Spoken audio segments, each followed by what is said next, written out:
tinggal mungkin perlu disempurnakan lagi, mungkin ada yang kurang-kurang bisa ditambahkan. Jadi di sini saya akan mereview tentang BNC dan elemen-elemen yang ada di dalamnya. Nah, kalau kemarin kalian sudah menentukan siapa sih calon customer kalian atau segmen market kalian gitu kan, karena kan kalau tidak menentukan siapa segmen marketnya, nanti kalian tidak bisa tuh menentukan atau melakukan problem solution fit-nya, karena di situ kan kalian harus menanyakan apa yang dihadapi oleh customer, apa pain-nya, ya, apa pain gain-nya customer, itu kan ada di problem solution fit. Sehingga ide-ide yang kalian ide awal yang kalian bawa, nah itu kan belum dilanjutkan dulu dari ide itu sebelum kemudian ke customer-nya dulu. Jadi pertama kalian idenya apa, yang di situ nanti akan didetailkan di bagian yang kemudian akan didetailkan di value proposition, tapi kemudian kalian akan menggalinya ke customer segment ini. Jadi ide awal itu adalah yang akan masuk ke dalam value proposition. Tapi nanti value proposition akan berubah lagi setelah kalian melakukan problem solution fit yang ada di tahapan wawancara atau menggali ke calon customer kalian. Makanya di sini yang akan dijelaskan terlebih dahulu itu adalah customer segment. Jadi customer segment itu kalian menentukan segmen market kalian itu siapa, ya, siapa target marketnya, dan ini harus spesifik, jangan terlalu luas atau mengharapkan semua segmen itu bisa terjangkau atau bisa diambil semua dengan alasan misalnya produk saya bisa untuk semua kalangan gitu kan. Kemarin kayaknya ada nih yang menganggap begitu, bahwa kami bisa untuk semua kalangan. Mungkin harapannya biar semakin laku untuk semua kalangan, tapi tidak, ya, dalam konsepnya itu tidak seperti itu. Jadi ketika menentukan target market itu justru lebih spesifik, itu lebih baik. Perkara memang dikonsumsi oleh di luar segmen marketnya, di luar target marketnya, itu addition, itu apa istilahnya ya, bonus gitu, itu bonus. Tapi yang harus ditentukan itu adalah segmen market yang spesifiknya terlebih dahulu. Apakah itu dari sisi usia, atau apakah itu dari region atau area, apakah itu dari profesi, atau apakah itu gender, terserah, atau bisa gabungan beberapa dari kategori itu, misalnya ibu rumah tangga yang tinggal di mana, yang berusia berapa misalnya, atau ibu yang memiliki anak bayi. Nah, berbeda kan kalau ibu yang memiliki anak usia dewasa misalnya, kan berbeda. Jadi harus benar-benar spesifik siapa target marketnya. Kenapa? Karena nanti dalam membuat strategi-strateginya itu akan disesuaikan dengan target marketnya, dan juga ketika penggalian kebutuhannya terhadap customer, kalian tahu harus menyasar ke siapa. Kalau semua orang itu nanti tidak akan fokus pada mau menyelesaikan masalahnya siapa, tapi kalau fokus siapa targetnya, itu akan fokus juga menyelesaikan permasalahan mereka dari orang-orang yang sama, karena memang sudah segmennya itu sudah ditentukan sama gitu. Sehingga ketika kalian melakukan problem solution fit, kalian sudah menemukan orang-orang yang sama, dan kalian menggali apa permasalahan yang banyak mereka hadapi. Dari yang permasalahan yang mereka hadapi itu mungkin ada 5 macam misalnya. Nah, atau 10 macam permasalahan mereka gitu ya. Tapi diambil yang paling common, yang paling banyak dihadapi oleh mereka. 60% menghadapi ini. yang lainnya pecah-pecah, 5% menghadapi ini, 1% menghadapi ini. Nah, yang kecil-kecil mungkin kita bisa skip dulu itu nanti gitu. Kita ambil yang paling banyak dihadapi oleh mereka. Kebutuhan mereka itu apa? Needs-nya mereka itu apa? Sehingga dari kebutuhan yang general itu, dari yang paling banyak mereka hadapi sama-sama gitu ya, dari segmen market yang sama, kalian bisa menentukan, oh oke, mereka butuh produk ini, tapi yang seperti apa? Apa yang belum mereka temukan di market saat ini, itu bisa kalian masuk sebagai solusi. Kalau kalian tidak melakukan itu di problem solution fit 2 minggu yang lalu, maka ide kalian hanya berdasarkan asumsi kalian sendiri, asumsi si pemilik bisnis sendiri, karena masih belum divalidasi terhadap segmen marketnya. Itu penting. Kalau itu belum dilakukan, itu nggak bisa maju ke tahapan berikutnya. Karena harus fit dulu dengan problem marketnya. Makanya dinamakan problem solution fit. Jadi ide kalian harus divalidasi dengan melakukan validasi terhadap customer-nya. Apa yang mereka butuhkan. Kalau misalnya nih memberikan kalian punya ide untuk membuat jasa. Jasa apa? Jasa digital marketing. Untuk siapa? Kami menyasar UMKM misalnya. Tanyain ke UMKM dalam hal kebutuhan untuk digital marketing, apa yang mereka rasakan, apa pain dan gain-nya, apa kebutuhan mereka, dan apa yang tidak mereka dapatkan kalau misalnya mereka cari di market. Nah, keluar tuh mereka semuanya apa, sehingga apa ide-ide kalian tuh harus disesuaikan dengan kebutuhan mereka. Mereka butuhnya apa, jangan sampai kalian membuat solusi yang tidak mereka butuhkan, nggak akan dibeli. Gitu, oke. Nah, itu nanti kalian harus menentukan target marketnya, makanya harus benar-benar spesifik. Kemudian berikutnya, ya, jadi deskripsikan secara spesifik supaya bisa memahami dan menangkap kebutuhan khusus dan sifat-sifat dari target market. Oke. Kemudian berikutnya adalah ke value proposition. Setelah kalian menentukan spesifik customer segmennya, kalian melakukan problem solution fit, ya kan? Setelah kalian menggali, mewawancara kah mungkin, melakukan survei kah mungkin, kalian mendapatkan permasalahan-permasalahan mereka, lalu kalian rumuskan lagi, balik lagi ke ide kalian, berarti ide kalian harus yang bagaimana, apa kelebihan-kelebihannya yang akan menjadi value-nya yang berbeda dari kompetitor. Ya kan? Kalau sudah sama seperti kompetitor, ngapain? Jadi di sini sebenarnya gampangannya itu value proposition adalah kenapa orang harus beli di kalian? Ya, di antara jenis bisnis yang sama atau produk yang sama, kenapa orang harus beli ke kalian? Kenapa customer harus beli ke kalian? Kenapa nggak beli di toko sebelah yang jualannya sama? Ibaratnya begitu. Sehingga kalian harus punya kelebihannya. Kalian harus punya nilai tambahnya, yaitu di value proposition ini. Kenapa? Tuh.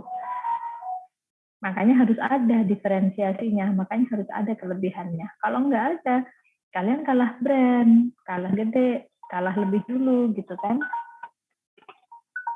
Oke, bentar.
Oke, kita lanjutkan. Sorry, barusan ada telepon.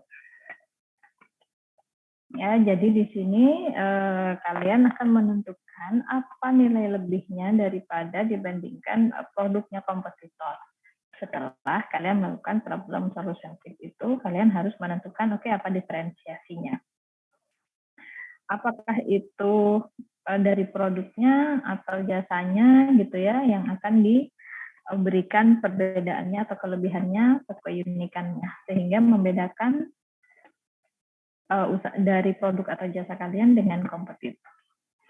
Oke, kemudian setelah itu kalian menentukan bagaimana caranya menjangkau customer. Jadi bagaimana caranya bisa menyampaikan apa yang ada di value-value ini ke customer-nya ini. Nah, maka kan kalian harus mencari gimana sih bisa menemui customer itu. Customer itu kan bukan berarti apa yang ada di depan kalian, bisa jadi kan jauh tempatnya dari kalian gitu. Berarti harus bagaimana. Itulah channel. Channel itu saluran, artinya alat atau media untuk menjangkau. Ya, menjangkau itu artinya gimana customer supaya bisa tahu kalau kalian ada. Gimana customer tahu kalau ada kalian. Ada produk kalian, ada jasa kalian dengan segala value proposition-nya. Nah, itu channel. Silahkan gunakan apapun. Ya, apakah itu offline, apakah itu online, apakah itu melalui media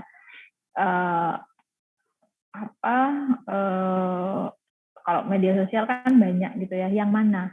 Jadi segmen market kalian ada di mana? Gitu. Kalau misalnya kayak ini ya, kenapa iklan mobil Ferrari, iklan mobil atau iklan jewelry berlian yang mahal itu tidak ada di TV, gitu ya. Mereka nggak menggunakan saluran TV, mereka nggak ngiklanin itu mobil-mobil mewah itu, Rolls Royce misalnya atau apapun. Kenapa nggak ada di sana di TV? Mungkin yang di TV yang pernah ada apa ya? Volvo pernah ya, apa ya? Honda banyak gitu ya, yang lainnya. Tapi kenapa kalau yang mewah-mewah itu nggak ada di TV? Karena mereka tahu segmen market mereka. Orang yang nonton TV, itu segmen marketnya orang yang punya duit berapa. Orang yang super kaya, itu biasanya nggak nonton TV. Nggak ada di sana. Segmen marketnya mereka nggak ada di sana. Jadi mereka nggak pakai itu channel TV. Nggak pakai. Segmen marketnya mereka di mana? Segmen marketnya mereka karena barangnya itu harganya miliaran, barangnya mewah, berarti yang beli pasti orang-orang kaya. Orang-orang kaya berarti siapa? Mungkin orang-orang itu konglomerat atau bisnis, orang yang aktivitasnya sangat tinggi dan kalau misalnya bepergian, mungkin mereka naiknya, kalau naik pesawat bukan di kelas ekonomi, tapi kelas bisnis, kelas eksekutif mungkin. Sehingga mereka ngiklannya di sana, di majalah pesawat, di tempat-tempat di mana target marketnya berada. Nah, gitu ya. Itulah juga tadi kenapa segmen market harus spesifik. Seperti itu contohnya. Jadi, kalian pilih karena channel itu membutuhkan biaya.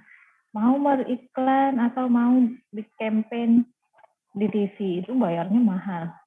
Di sosial media juga butuh biaya, gitu kan? Walaupun pakai organik, kan ada SDM-nya yang harus ngepostin kampanyenya, mau di radio kah, mau di mana kah, mau di selebaran kah, mau di baleho di jalan kah, gitu kan? Itu semuanya butuh biaya. Makanya harus menentukan bahwa yang mana yang memang bisa menjangkau segmen marketnya. Ya, oke, mungkin saya memang segmen marketnya mahasiswa Bu, jadi memang banyak di sosial media. Oke, silahkan. Terus kemudian mungkin kalian bisa juga melihat kalau segmen marketnya adalah mahasiswa zaman sekarang. Nah, biasanya sosial media yang mereka pakai apa? Itu bisa juga kalian tuh survei. Mereka biasanya menggunakan sosial medianya di mana gitu. Nah, yang paling banyak misalnya, apakah generasinya Facebook, apakah generasinya Instagram, apakah generasinya TikTok, apakah generasinya atau apakah mereka banyak menggunakan YouTube, apakah banyak menggunakan Twitter, dan lain-lain. Sehingga yang mana yang paling mereka gunakan. Gitu ya. yang ada iklannya. Apakah WA itu juga merupakan ini? Iya sih, tapi kalau WA kan tidak ada profilnya. WA itu hanya tambahan. Ingat ya, WA itu hanya tambahan. Dan WA itu lebih masuknya ke customer relationship, bukan ke channel. Karena kalau WA itu tidak bisa menjangkau segmen baru, tidak bisa menjangkau customer baru. Karena kan kalau tidak friend, itu tidak bisa melihat statusnya. Artinya WA itu adalah tahap berikutnya. Ya, sehingga kalian nanti saya ingatkan kalau misalnya melakukan strategi marketing ya, dan kalian bikin laporan nanti di WA, saya tidak mau mendengar hanya lewat WA. Kalau lewat WA dengar baik-baik. Kalau lewat WA berarti kalian tidak berusaha untuk menjangkau segmen market di luar kenalan kalian. Karena kalau WA, pasti kalian hanya menawarkannya ke teman-teman kalian sendiri. Itu ya, saya ulangi. Jadi kalau WA jangan jadikan sebagai strategi marketing utama. Karena bukan. Ya, WA itu adalah orang yang sudah dikenal. Jadi kalian harus bisa untuk menjangkau segmen market kalian yang baru. Nah, bagaimana caranya? Ya pastinya bukan WA. Ya silakan ditentukan. Oke. Itu channel, silakan tentukan. Berikutnya setelah channel, kalian tentukan. Kalian mau dapat pemasukannya dari mana saja? Revenue stream. Apakah dari penjualan produk, penjualan jasanya, ya macam-macam. Apakah dari subscription, apakah dari kerjasama, konsinyasi, entah dari mana, gitu ya, kan macam-macam, ya kan? Apakah dari keuntungan langsung, atau kalau jasa berupa komisi. Bagaimana dengan program reseller? Maksudnya bukan kalian ya yang menjadi reseller, tapi kalian yang membuat program reseller untuk reseller kalian. Ya, karena kan di sini tidak boleh menjadi reseller kaliannya. Kemudian, adakah pemasukan selain dari penjualan produk, juga mungkin ada dari pemasukan dari selisih keuntungan pengiriman misalnya. Dari delivery-nya mungkin kalian mengambil keuntungan, atau dari packaging mungkin kalian mengambil keuntungan. Nah, bisa jadi kan, misalnya nih jasa membuat, misalnya kalian menjual hamper, misalnya menjual kue, tapi kalian karena ini bulan puasa menjelang lebaran, yang biasanya cuma jualan kue aja, karena menjelang lebaran, kalian membuat strategi marketing berupa hamper kue kalian. Sehingga yang biasanya kalian cuma memiliki keuntungan dari penjualan produknya, kalian juga bisa mengambil keuntungan dari packaging hampersnya. Nah, itu kan udah bisa dapat dua tuh, dari keuntungan jualan isinya sama keuntungan jual packagingnya. Nah, silakan, boleh itu dimacam-macam kan kayak gitu. Nah, itu revenue stream. Semakin banyak revenue stream, terus semakin bagus. Artinya kalian bisa mendapatkan uang dari berbagai lini, berbagai bagian dari bisnisnya. Gitu. Packagingnya bikin sendiri, apanya. Nah, itu kan semakin bisa mendatangkan keuntungan. Yang biasanya beli di supplier, kalian membuat sendiri, akhirnya bisa lebih dapat gitu. Oke. Kemudian customer relationship, salah tempat ini ya, maksudnya customer relationship.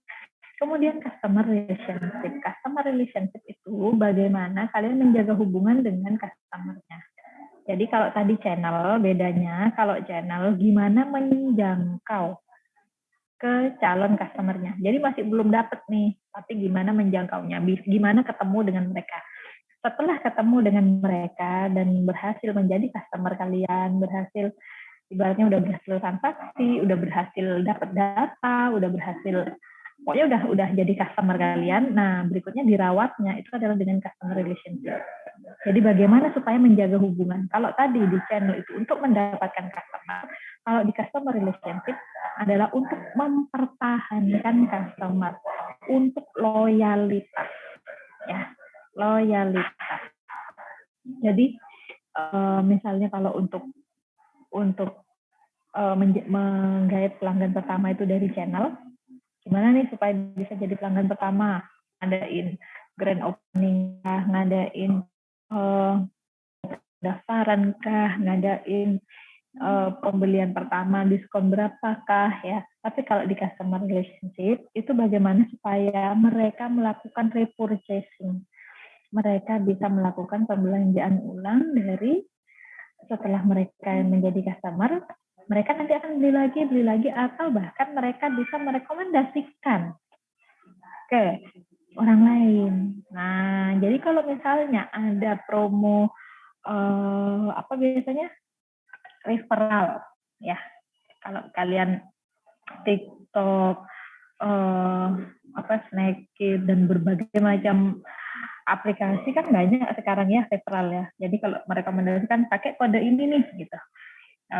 Atau kayak aplikasi saham itu juga ya, pakai nih ajaib kode ini, pakai ini bibit kode referral ini, nanti kalian dapat bonus ini. Nah, itu merupakan strategi promosi tapi tujuannya untuk ke loyalitas gitu.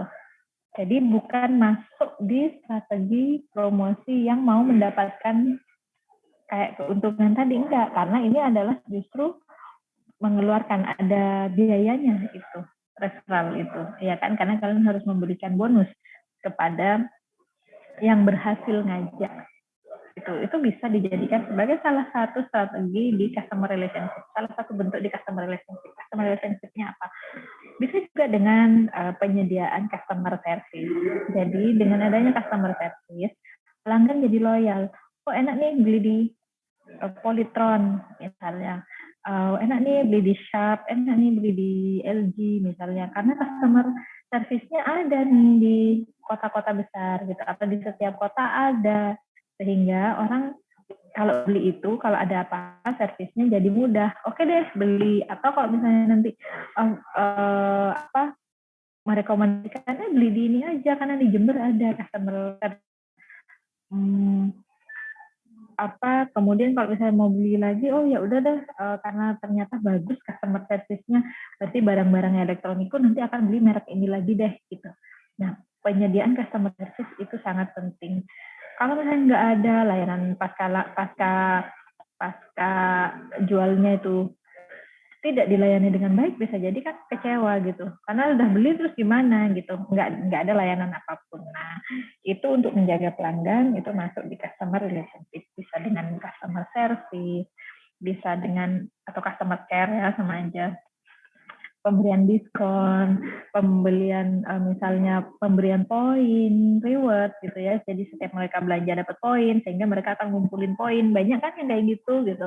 Indomaret kan ada ya, Alfamart ada yang kayak gitu. Bahkan semua ya kayaknya sekarang dapat poin. Dia belanja dapat poin, nabung dapat poin, apa dapat poin. Itu kan sebenarnya adalah upaya-upaya untuk membuat pelanggan atau customer itu menjadi loyal. Mereka selalu pakai gitu. Oke, kemudian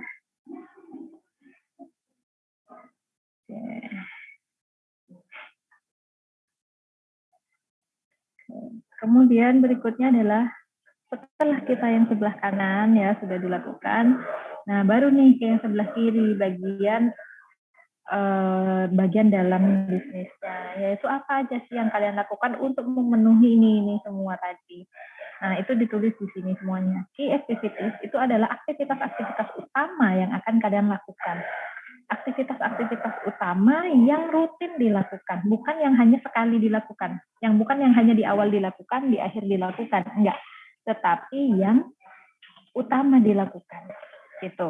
Misalnya, produksi-produksinya selalu dilakukan tiap hari, sehingga memang ada SDM produknya, maka di sini dilakukan pembuatan produk atau produksi. Mengemas apakah selalu dilakukan, pengemasan, packaging, silahkan ditulis. Melakukan promosi selalu dilakukan, ini ditulis gitu. Tapi kalau cuma misalnya membangun gedung, misalnya ya, membangun kantor itu kan nggak selalu dilakukan, itu berarti bukan key activities. Key activities itu pokoknya adalah aktivitas utama, ya, aktivitas utama. Dan biasanya itu terkait dengan butuh SDM yang enggak, gitu. SDM yang menjadi karyawan kalian, karyawan produksi, karyawan pengiriman, karyawan packaging, karyawan yang mau melakukan promosi. Nah, itu ada di key activity.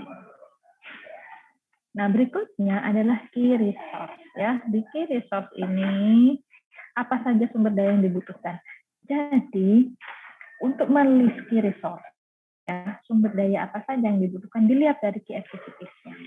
Untuk aktivitas 1 butuh apa saja, untuk aktivitas 2 butuh apa saja. Nah, itu semuanya tulis semua. Termasuk juga key resource itu. Key resource itu, misalnya kalian sudah memiliki brand dan brand itu sangat berharga dan sudah sangat dikenal, maka brand itu merupakan resource kalian. Itu sudah merupakan ibaratnya kayak merek yang sangat bernilai. Nah, itu bisa dimasukkan sebagai key resource. Ya. Jadi ketika kalian mencari nama untuk perusahaannya, kayak kemarin ya saya menyumbangkan nama ya, itu penting itu nanti kalau mau di HKIK terlebih dahulu ya, siapa kelompok sehati. Itu sangat mencerminkan, sangat menjual karena apa? T-nya itu adalah teh gitu kan, dan itu mencerminkan unique value-nya, value proposition-nya. Itu nama nggak yang sembarang nama, tetapi memang dia mudah diingat dan menggambarkan unique value dari bisnis yang memang dijalankan gitu. Nah, sehingga itu bisa menjadi resource yang memang perlu untuk dikakitakan. Nah, itu silahkan dimasukkan selain dari misalnya resource gedung kah, SDM kah, peralatan-peralatan lah dan sebagainya, silahkan itu dituliskan. Kemudian berikutnya adalah si partner. Untuk menjalankan bisnisnya, kalian membutuhkan partnernya siapa? Ya, yang bisa membantu bisnis Anda. Bentuk kerjasamanya yang seperti apa? Misalnya, kalau di kalian pernah pakai marketplace Tokopedia kah, Toko Oren kah? Kira-kira partnernya mereka siapa? Ada yang bisa jawab? Kalau marketplace, Toko Ijo, Toko Oren, partnernya kalian, partnernya mereka itu siapa? Yuk, angkat tangan. Angkat tangan deh, langsung jawab.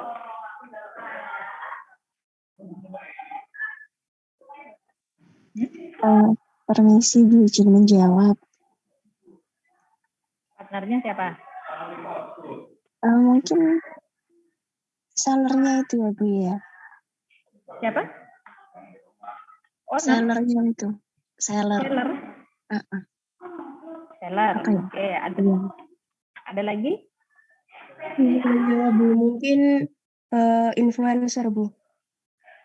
Influencer. Ada lagi? Ekspedisi Bu. Ekspedisi. Ada lagi? Oke, kita lihat satu-satu. Partner itu adalah yang dapat membantu aktivitas bisnis Anda dan ada bentuk kerjasamanya. Pastinya kalau di sini ada bentuk kerjasamanya itu adalah yang saling menguntungkan. Kan? Sebelum saya menjawab, dari marketplace itu, target marketnya siapa? Toko hijau, toko oranye, toko merah. Siapa sih customer mereka? Yang mendatangkan revenue ke mereka siapa? Jawab lagi dulu.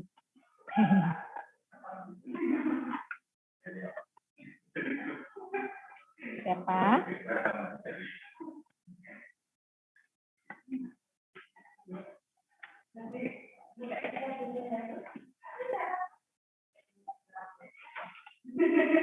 Siapa customer-nya? Customer customer-nya marketplace siapa? Kalau kalian nih bikin marketplace, kalian yang punya Tokopedia, kalian yang punya Shopee, siapa target market kalian?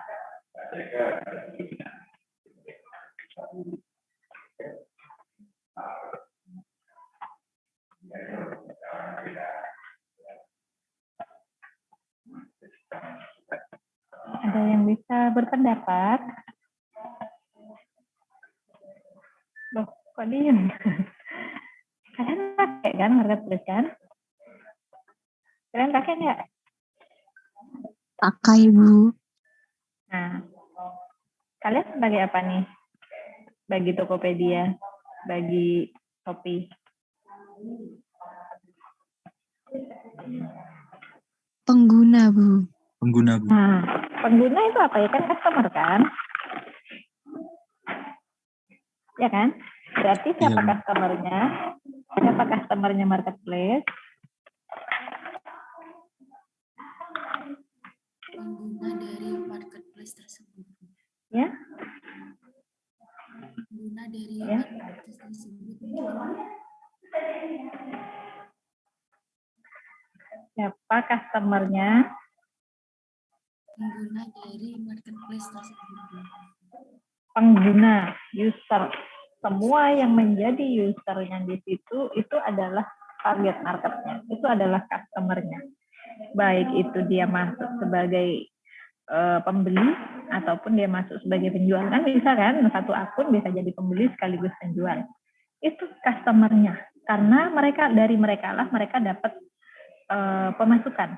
Kalau kita beli sesuatu di toko oranye atau toko hijau atau toko merah, itu ada biaya administrasinya sebenarnya, tapi yang dipotongkan ke penjual, gitu ya, berapa persen, gitu. Apalagi sekarang sudah ada gratis ongkir, fitur-fitur dan lain sebagainya, itu sebenarnya dipotong ke yang jual.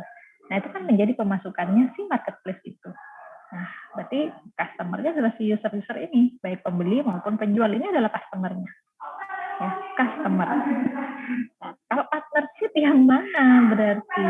Apakah si penjual? Penjual itu bukan partner.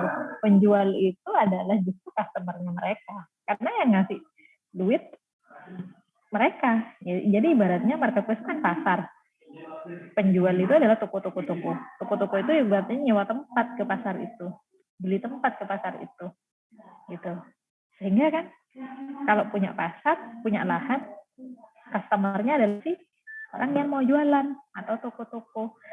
Pembeli juga customer-nya, gimana supaya mereka masuk belanja di situ, kasih promo apapun gitu ya. Itu customer. Partnership siapa kalau di dalam marketplace? Itu adalah ekspedisi. Kenapa? Karena untuk bisa memberikan promo-promonya, mereka butuh kerjasama dengan ekspedisi dan marketplace masih belum memiliki ekspedisi sendiri. Lain kalau mereka nanti bikin anak perusahaan ekspedisinya sendiri. Tapi sementara sekarang mereka bekerja sama nih dengan ekspedisi-ekspedisi yang ada, JNE, JNT, Wahana, dan lain sebagainya, lebih cepat ya. Mereka bekerja sama. Mereka bagaimana bentuk kerjasamanya itu ada, pasti ada MOU-nya bahwa kalau memesan melalui marketplace-nya mereka harganya sekian gitu. Coba lihat, beda kan? Antara kalau kita ngirim sendiri, ya bukan ngirim paket dari marketplace, kita ngirim paket sendiri, harganya ke kota yang sama dengan tarif yang ada di marketplace. Itu beda. Kenapa? Dinaikin ya biasanya kalau di sana. Kenapa? Karena mereka memberikan fitur free ongkir. Gitu. Mereka memberikan fitur free ongkir yang mana itu tujuannya untuk promosi supaya customer-nya, supaya user pembeli itu mau belanja. Nah, kerjasama ini kan B2B. Ya, partnership-nya ini B2B. Jadi bisnis satu itu adalah marketplace-nya, bisnis dua adalah ekspedisi. Ekspedisi dengan adanya marketplace, mereka nggak repot-repot apa istilahnya ya, mencari orang yang mau ngirim gitu. Tapi dari marketplace itu pasti udah banyak orang yang butuh pengiriman gitu, sehingga ibaratnya menjadi pelanggan tetap juga bagi si ekspedisi, sehingga sama-sama menguntungkan nih dengan adanya kerjasama. Nah itu partnership. Jadi kalian kalau menentukan partnership, pastikan bukan customer-nya ya. Jadi yang menjadi partnership itu bukan customer gitu. Jadi harus ada bentuk kerjasama yang seperti apa yang win-win solution. Oke. Terus, oke. Nah, tadi influencer itu juga bisa menjadi partnership karena dia yang akan membantu untuk mempromosikan, misalnya itu adalah partner, brand partner seperti itu, orang yang mempromosikan. Kemudian misalnya butuh supplier misalnya yang memang bukan hanya sekedar kalian belanja bahan baku gitu tanpa ada kerjasama tertentu gitu. Kalau cuma beli lepas itu namanya bukan partnership. Partnership itu ketika kalian memang membeli ke supplier dan supplier memberikan perlakuan khusus yang menguntungkan untuk kalian. Misalnya memang diberi harga khusus karena kalian pasti akan rutin beli bahan baku di sana, maka baru itu ada partnership. Oke. Nah, terakhir adalah cost structure. Cost structure itu artinya adalah semua hal yang berkaitan dengan pengeluaran perusahaan dan biaya-biaya tersebut itu berasal dari semua key yang lain. Ya, semua key yang lain. Jadi di sini setiap aktivitas itu pasti membutuhkan biaya. Setiap aktivitas. Apakah aktivitas yang berkaitan dengan resource, partnership, customer relationship pasti, channel pasti, dalam customer juga pasti. Itu pasti ini membutuhkan cost. Plus, nah, ditambah biaya investasi, biaya operasional lainnya. Biasanya biaya investasi itu sudah ada dari resource. Biaya operasional biasanya dari sini itu biaya operasional. Sehingga jangan sampai jangan sampai kurang memasukkan cost structure. Jangan sampai hanya menuliskan bahan baku saja, tapi pasti kalian membutuhkan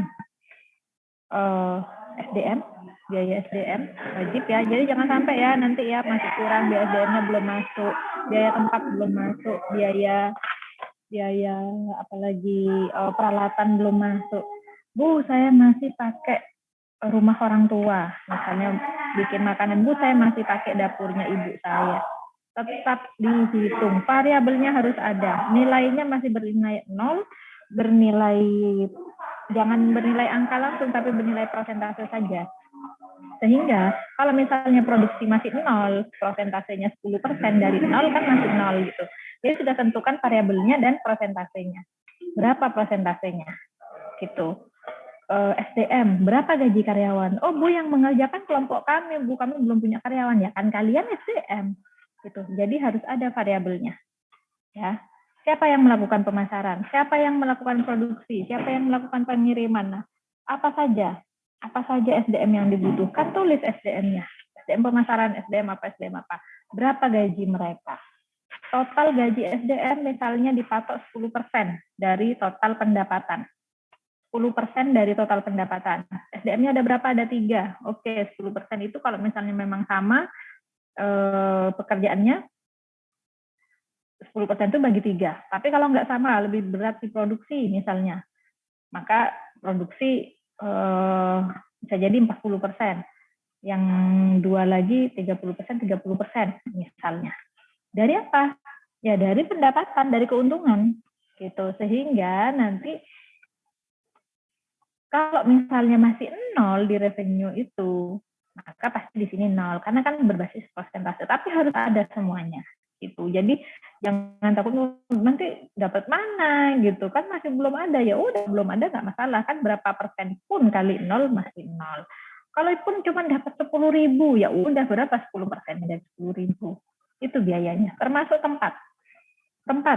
Oh, masih pakai dapur ibu, masih pakai kamar kos misalnya, tetap taruh berapa persen untuk tempat, sehingga kalian nanti bisa menghitung keuangannya.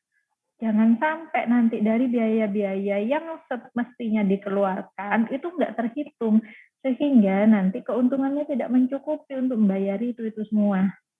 Harus pas pembagiannya. Oh, bahan bakunya sekian persen, sewa tempatnya sekian persen, bayar karyawannya sekian persen, bayar operasional air, listrik, internet sekian persen, dan lain-lain sekian persen. Oke, nggak kurang, jangan rugi gitu. Jangan sampai karena banyak yang nggak dihitung, cuman bahan bakunya berapa, dijual berapa, dikasih untungnya sedikit. Ternyata biaya operasional dan lain-lain tadi belum kebayar, akhirnya torok, rugi. Nah, jangan sampai seperti itu ya. Jadi cost structure harus lengkap. Oke? Jadi sekali lagi di sini customer segment itu yang pertama kalian melakukan, kemudian dari situ kalian mendapatkan value proposition, menentukan channelnya, kemudian menentukan pendapatannya dari mana, kemudian bagaimana membina atau meloyalkan pelanggan gitu ya supaya tetap menjadi pelanggan atau bahkan mereka akan menambah gitu ya. Kemudian apa saja aktivitas utamanya dan apa saja yang dibutuhkan, partnernya siapa, pengeluarannya siapa aja. Oke, mungkin dari sini ada yang mau ditanyakan terlebih dahulu, silahkan.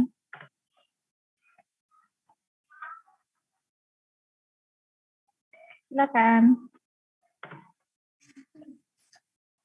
Mohon maaf Bu, Ya, waktunya sudah habis Bu, dan kami oke. Ya, ada yang mau ditanyakan dulu? Oke, kalau misalnya tidak ada, kalian buat BMC-nya disempurnakan lagi dari yang sudah-sudah. Ya, disempurnakan lagi apa yang mungkin kurang-kurang dicek. Kemudian kalian kumpulkan yang final, yang terakhir nanti ya. Baik, kalau misalnya tidak ada yang ditanyakan, saya cukupkan sampai sekian dulu. Kita akan ketemu lagi di pertemuan berikutnya. Saya akhiri. Selamat pagi. Pagi, Bu.